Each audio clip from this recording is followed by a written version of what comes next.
आपनको स्वागत टिके आपनको बुझा चाहबू यूएसएस अब्राहम लिंकन कथा आम कहते यूएसएस अब्राहम लिंकन जमी भाव में पारस्य उपसागर में अच्छी सेठारे जमी भाव में गैजेट और ता सहित डेस्ट्रॉयर नहीं कि जाइछि आपन को लगुच वर्तमान ये जो स्थिति ईरान पर खूब जल्दी भयंकर आक्रमण करि पारे अमेरिका देखो तो निश्चय आम ए भितर काली परदिन स्टूडियो रे डिस्कशन करथिले जे अमेरिका आक्रमण करि पारे अमेरिका संपूर्ण भाव आक्रमण करि पारे एवं ए जो अब्राहम लिंकन को सेठी आनिबार उद्देश्य होची प्राइमरी उद्देश्य होची जे माने आक्रमण करिवार सब प्रकार पाराफर्नालिया बा प्रत्येक युद्धर जहाँ जहाँ आपरेटस दरकार सब से वर्तमान एकाठी रखिछन तबे एठी गोटे कथा निहाती प्रणिधान योग्य जे अमेरिका जदि अटैक करिवा कथा ताले वर्तमान सुधा अमेरिका सेठारे अटैक करि नाही काहे की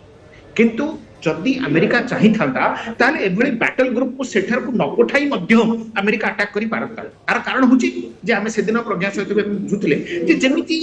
अमेरिका ईरान रो चारिपटे कतार हो इराक हो बहरीन हो यूएई हो सऊदी अरेबिया हो बा सीरिया हो प्रत्येक जगह अमेरिका रो बड़ बड़ बेस रही अर्थात सेठरे सिग्निफिकेंट माने गोटे कन्सिडरेबल अमाउंट अमेरिकन वार मेकिंग माने युद्धर आसेट अस्त्र युद्धास्त्र सब मध्य रही माने मिसाइल बेस रही एयरक्राफ्ट बेस मध्य रही तेणु वर्तमान अमेरिका ये जो मूव करी जो नाभाल आप जो कहते कैरियर बैटल ग्रुप सीबीजेड प्राय 10-11 बुझे आम दर्शक मैंने सब जानीगले टेक्निकाली जे कैरियर बैटल ग्रुप कौन आउ तार कौन कैपेबिलिटी से केते सैन्य रही केमिति से अटैक करे क्यों देखो यहाँ पहुंचा पूर्व अमेरिका सेठारे बेस थिला एवं अमेरिका जदि चाहिए बा चाहू छाए वर्तमान मध्य सेही बेस रु ताकर उड़ाजहाज द्वारा एवं क्षेपणास्त्र द्वारा ईरान पर अटैक करि पारिबो तेणु वर्तमान सुधा अमेरिका जो करुची अमेरिका अपेक्षा करी नहीं एठी मु दर्शक को स्पष्ट कर दक चाहे जे अमेरिका एक कैरियर बैटल ग्रुप आसिले जे आमे जे अटैक करिवो सेति पे अमेरिका अपेक्षा करबे अमेरिका पर अन्य प्रकार स्ट्रेटेजिक प्लानिंग रे अछि एवं इस्राएल सहित से माने होय तो निश्चित भाव माने कंसल्टेशन करूथिबे जे कोटा सबुठू अपॉर्चुन टाइम जो समय कि सेमाने ताकर मिलिटरी और पॉलिटिकल ऑब्जेक्टिव ईरान रो हासिल कर परिबे अर्थात खामेनी पदच्युत हेबे एवं तांको जगह आउ जने शासक आसीबे एवं ईरान रो आभ्यंतरीण गंदल जेमिति भाव रे ईरान रो अछि जहा कि 1979 परे एटा गोटे बड़ समस्या हिसाब रे मुंडटे किछि वर्तमान ईरान रो से आभ्यंतरीण गंदल कथा कहबा किंतु ए केस रे जदि अमेरिका को प्रतिहत करबा को अछि ईरान सेना मुहरे कहि देले हेबो नाही ता पाखर सेति कि शस्त्र बळ अस्त्र बळ थिबार अछि जहा कि नाही एवं ईरान जदि वर्तमान इस्राएल को टार्गेट करे जदि इस्राएल को सीधा सड़क जवाब दिए अमेरिका को न मारे जदि इस्राएल को मारे ताहले यार भी भरणा अमेरिका को ही करबा को पड़िबो प्रेसाइजली यू आर राइट देखो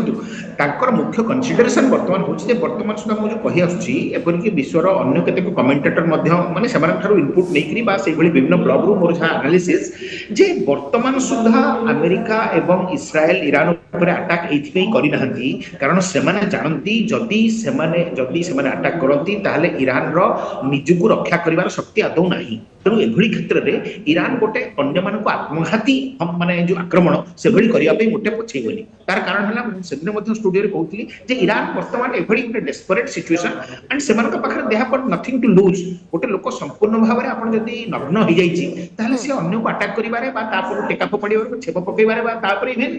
परिश्रा कर दबारे मध्ये किछि माने मु कहउची गोटे कोलोकियल टर्म रे जेहेतु ईरान पाखरे वर्तमान निजु को प्रोटेक्ट करिया पे किछि हले नाही तेणु सेमान अन्य मानक जे कोनोसी प्रकार अटैक पछेबे ताले कोन हबो ना सेमाने तांका पाखरे जो किछि 1200-1500 क्षेपणास्त्र अछि ताको इनडिस्क्रिमिनेटली एवं सबडे सेमाने प्रयोग करिवे एया जे आमे तो ध्वंस होउछु आमे तो मंजू कहंती जे हम तो डूबेंगे लेकिन आपको लेके डूबेंगे माने सेटा होछि ईरान रो वर्तमान पदक्षेप हबो तेनु सेठी कोन हमरा ईरान तारो अच्छा ग्रुकेट महाबत वर्तमान अरब कंट्रीज भी चाहू नहंती कि अमेरिका एमती कंडीशन ने ईरान ऊपर अटैक करू सेमाने भी आ सपक्षरे नहंती अच्छा से समय रे अमेरिका कोन केवल डरेबा धमकेबा पई गोटे चाप प्रयोग करिबा पई खाली अरब सागर और पारसी उपसागर निजर माने दबदबा देखैबा पई खाली ईरान ऊपर गोटे प्रेशर बिल्ड करिबा पई एमती सब करछि ମୁଁ ଏଇଠି ଆପଣଙ୍କ ସହିତ ହୁଏତ ସହମତ ହେବି ବା ଆପଣ କଣ ଭାବୁଥିବେ ତା ମୁଁ ଜାଣିନି, କିନ୍ତୁ ଏଇଟା ମୋର ଆକଳନ ଯେ ଏଇଟା ଆମେରିକାର ଏଇ ଯୋଉ ବର୍ତ୍ତମାନ ଯୋଉ ପଦକ୍ଷେପ ଏଇଟା ହଉଛି 60 ରୁ 70% ଆମେରିକା ଇରାନ ଉପରେ ଏକ ମାନସିକ ମାନେ ପ୍ରେସର ପକେଇବା ପାଇଁ ଉଦ୍ଦିଷ୍ଟ, 30% ହଉଛି ଆକ୍ଚୁଆଲି ଯୁଦ୍ଧ କରିବା ପାଇଁ ଉଦ୍ଦିଷ୍ଟ। ତାମାନେ ମୋର କହିବାର କଥା ହେଲା ଯେ ଏଇ ଯୋଉ ବର୍ତ୍ତମାନ ଏଣ୍ଟାୟାର ବିପୁଳ ପରିମାଣର ସୈନ୍ୟ ଯୁଦ୍ଧ ଜାହାଜକୁ ସେଇ ଅଞ୍ଚଳରେ ଆଣିକି ରଖିବାଟା ହଉଛି ଆମେରିକାର ପର୍ଯ୍ୟାପ୍ତ ପରିମାଣର ଇରାନ ଉପରେ ସାଇକୋଲୋଜିକାଲ ପ୍ରେସର ପକେଇବେ। କିନ୍ତୁ ପ୍ରକୃତ ବାସ୍ତବ ଯୁଦ୍ଧ ବା ବାସ୍ତବ ଆକାଶ ମାର୍ଗରୁ ଆକ୍ରମଣ ହୁଏତ ଆଉ କିଛି ଦିନ ଡେରି ଥାଇପାରେ ବା ସେମାନେ ହୁଏତ କାଲିବ୍ରେଟ କରୁଥିବେ ଯେ କଣ କରିବା କରିବା। ଆଉ ଏଥିପାଇଁ ମୁଖ୍ୟ ଆପଣ ଯୋଉ ଟିକେ ତଳେ କହିଲେ ଅନ୍ୟ ଆରବ ଦେଶମାନେ ଯୋଉ ନିକଟରେ ଅଛନ୍ତି, ପର୍ଟିକୁଲାରଲି ସାଉଦି ଆରବ ଏବଂ ବାହାରିନ ଏବଂ ୟୁଏଇ ଏବଂ